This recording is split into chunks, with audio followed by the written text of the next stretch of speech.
ഇന്നത്തെ പ്രത്യേകത എന്താണെന്ന് അറിയാമോ? അപ്പൊ ആരുടെ ഓർമ്മയ്ക്കാണ് നമ്മൾ വായന? പി.എൻ. പണിക്കറിന്റെ ഓർമ്മയ്ക്കായിട്ടാണ് നമ്മളിത് വായനാ ദിനം ആഘോഷിക്കുന്നത് അല്ലേ? അപ്പൊ നമ്മുടെ ക്ലാസ്സിൽ ഇന്ന് നമ്മുടെ ക്ലാസ്സിൽ പ്രത്യേകിച്ച് നമുക്കൊരു പരിപാടി അവതരിപ്പിക്കണ്ടേ? വേണ്ടേ? അപ്പൊ നമ്മുടെ ക്ലാസ്സിൽ ഒരു പാട്ട് പാടുന്ന ആരെങ്കിലും ഉണ്ടോ? അഞ്ജലി വന്നേ. മോൻ പുതിയ കുട്ടിയാണല്ലേ? ഇതെല്ലാരും ശ്രദ്ധിച്ചു കേട്ടോ, പുതിയ കുട്ടിയാണ്. നമ്മളെല്ലാരും ഇങ്ങനെ നല്ല ഫ്രണ്ടായിട്ട് കരുതണം കേട്ടാ. മോൻ സ്കൂളിൽ നിന്നാണോ? മരുന്നമ്മളാണ് ഗവൺമെന്റ് സ്കൂളല്ലേ? അപ്പൊ ഞാൻ മോൻ ഈ സ്കൂളിൽ തന്നെ വരാൻ കാര്യം അങ്ങനെ ഗവൺമെന്റ് സ്കൂളിൽ ചേർക്കാൻ വേണ്ടി മോൻ വന്നതാണ്. മോൻ നല്ലോണം പാട്ട് പാടും എന്ന് നമ്മുടെ കിരൺ പറഞ്ഞു. അപ്പൊ അതിന്റെ അടിസ്ഥാനത്തിൽ നമ്മൾ അവനെ പാട്ട് പഠിപ്പിച്ച് നോക്കാം. മോനൊന്ന് പാടിക്കേ.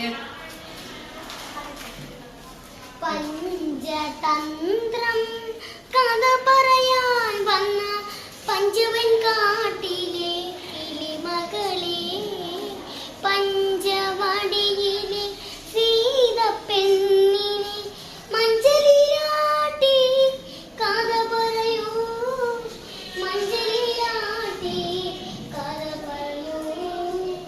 പഞ്ചതന്ത്രം കഥ പറയാൻ വന്ന പഞ്ചവൻ കാട്ടിലെ കിളിമകളെ, പഞ്ചവടിയിലെ സീതപ്പെണ്ണിനെ മഞ്ചലിയാട്ടി കഥ പറയൂ, മഞ്ചലിയാട്ടി കഥ പറയൂ. സ്വരം കേട്ടപ്പോൾ കൽശിലയോരോനാൾ, ജപസ്വരം കേട്ടപ്പോൾ കൽശിലയോരോനാൾ, ശാപമോക്ഷത്തിൻ കഥ പറയൂ. പഞ്ചതന്ത്രം കഥ പറയാൻ വന്ന പഞ്ചവൻ കാട്ടിലെ കിളിമകളെ, പഞ്ചവടിയിലെ സീതപ്പെണ്ണിനെ മഞ്ചലിയാട്ടി കഥ പറയൂ, മഞ്ചലിയാട്ടി കഥ പറയൂ. അർണോജനേത്രനെ വർണ്ണിച്ച കിളിമകൾ വൈദേഹിയാളുടെ തോഴിയായി.